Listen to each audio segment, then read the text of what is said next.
Beneath the sun-bleached sands of Egypt's Fayum oasis, near the crumbling Pyramid of Hawara, lies a tantalizing enigma that has eluded explorers for millennia.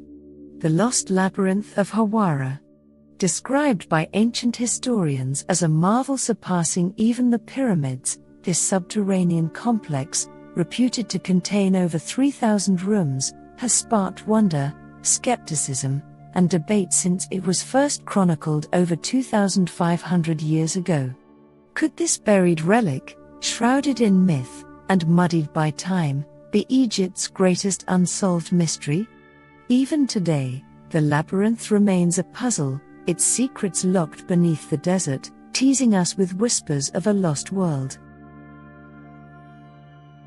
The labyrinth's story begins with Herodotus, the Greek historian who visited Egypt in the 5th century BCE. In his book Histories, he marveled at a structure near the city of crocodiles, Crocodilopolis, modern Fayum, claiming it outshone the pyramids in grandeur. He described a vast complex of 12 roofed courtyards, 6 facing north and 6 south, enclosed by a single wall, with 3,000 chambers, half above ground, half below, adorned with carvings and paintings. Even the pyramids are beyond words, he wrote, yet the labyrinth surpasses even the pyramids. Herodotus claimed to have seen the upper levels himself, though Egyptian caretakers barred him from the underground, saying it held the tombs of kings and sacred crocodiles. Other ancient voices echo his awe. Strabo, a geographer of the 1st century BCE, praised its colonnaded courts and single stone roofs, noting its role as an administrative center for Egypt's nomes, districts. Diodorus Siculus called it a memorial to Egypt's rulers, its beauty unmatched, built by a coalition of 12 kings, an idea some link to Amenemhat III's successors. Pliny the Elder detailed its winding passages, while Pomponius Mela spoke of doors that creaked to deter intruders. These accounts, written centuries apart, suggest a real structure, though their embellishments, lions at the gates, endless corridors, hint at myth-making. For centuries, scholars dismissed them as travelers' tales, until the ground began to speak. The labyrinth is tied to the Hawara pyramid, built by Pharaoh Amenemhat III of the 12th dynasty, circa 1855–1808 BCE. This Middle Kingdom ruler, famed for taming the Fayum's floods with irrigation works like the Meris Dam, chose Hawara for his second pyramid after abandoning his structurally flawed Black Pyramid at Dashur. Unlike Giza's limestone giants, Hawara's pyramid was a mud brick core sheathed in white casing stones, long since plundered, leaving it a weathered mound today, 58 meters square at its base. Beneath it lies a mortuary complex, possibly the labyrinth, designed to honor the pharaoh and secure his spirit in the afterlife. Its entrance, a sliding quartzite block weighing 20 tons, baffled tomb robbers, a testament to Amenemhat's engineering foresight. In 1888, British archaeologist Flinders Petrie arrived at Hawara, armed with a spade and a hunch. Digging south of the pyramid, he uncovered a massive stone foundation, 304 meters long and 244 meters wide, big enough to rival the temples of Karnak and Luxor combined. Petrie believed this was the labyrinth's base, its upper levels quarried away in Antiquity, perhaps under Ptolemy II, who repurposed its stones for nearby Arsinoe, Medinet el Fayum. He found fragments of granite columns, limestone chips, and a Roman-era cemetery atop the site, but no intact chambers. Nearby, he excavated the tomb of the two brothers, yielding painted Middle Kingdom portraits, suggesting Hawara's cultural richness. His work reignited interest, yet the site's depths remained elusive, hampered by sand and a rising water table.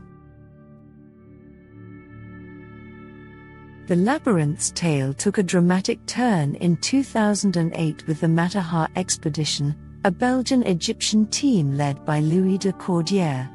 Using ground-penetrating radar, they scanned the area Petrie had flagged. The results were staggering.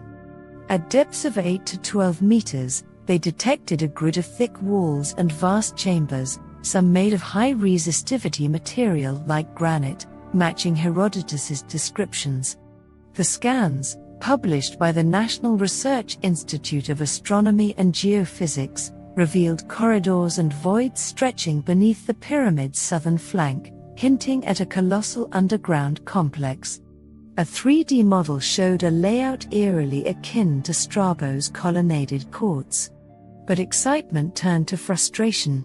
Egypt's Supreme Council of Antiquities, then under Zahi Hawass, halted further announcements, citing national security near a military zone. De Cordière launched a website in 2010 to share the findings, revealing anomalies like a possible entrance shaft, but major excavations stalled.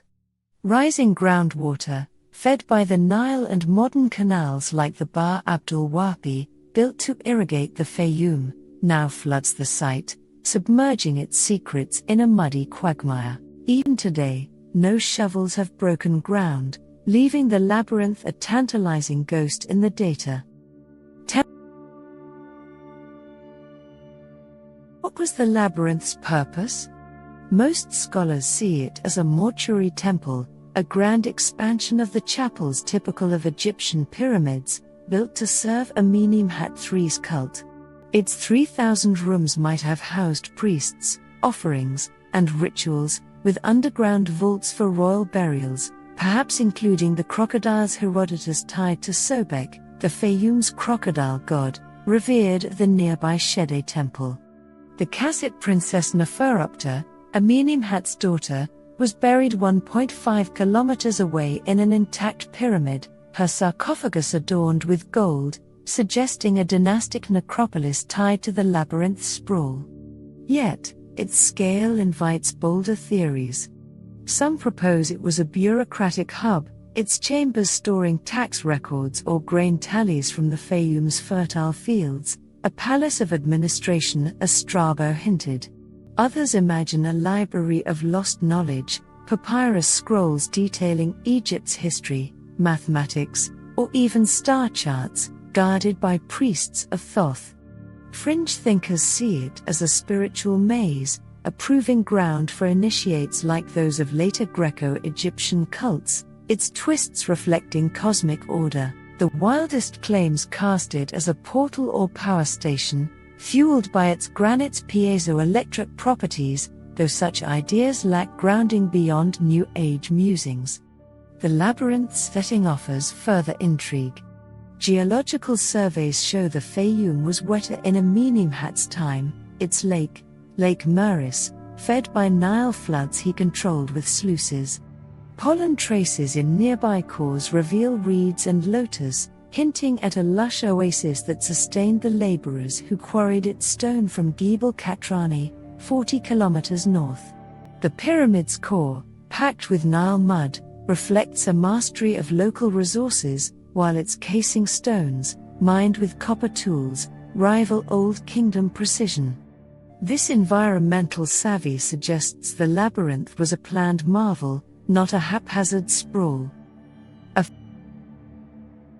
Today, the labyrinth's fate hangs in a delicate balance. Modern threats such as urban sprawl from Medinet El Fayoum, water damage, and bureaucratic inertia jeopardize its survival. Unlike Giza or Luxor, Hawara lacks tourist allure, its pyramid a crumbling heap, its underground wonders unseen. Yet, its potential is immense. If excavated, it could yield hieroglyphs on unseen walls, artifacts like the Hawara portraits, or even Amenemhat III's true tomb. His pyramid sarcophagus lies empty, hinting at a hidden crypt below. Crocodile mummies, found elsewhere in the Fayoum, might await in sealed chambers, tying myth to reality. Why the delay?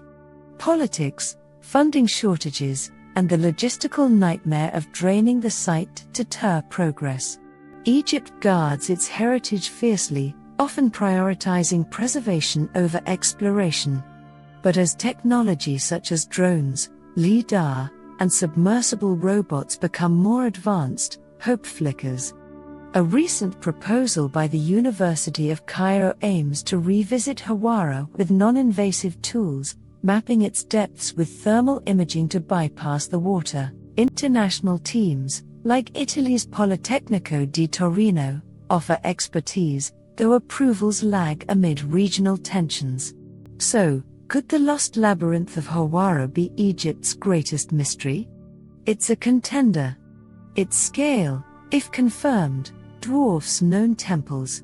Its obscurity fuels intrigue, its promise of untold history tantalizes. Herodotus called it a work beyond words, and even in ruin, it defies easy answers. Was it a temple, a tomb, a library, or a fusion of roles? Is it real, or a mirage of ancient hype? Until the sands part and the waters recede, we're left to wonder, a modern riddle echoing an ancient one. Its rediscovery could rewrite Egyptology, revealing a Middle Kingdom masterpiece, or a myth laid bare. Thank you for watching. If you found this video insightful, don't forget to like, share, and subscribe for more content on ancient mysteries, spirituality and self-development.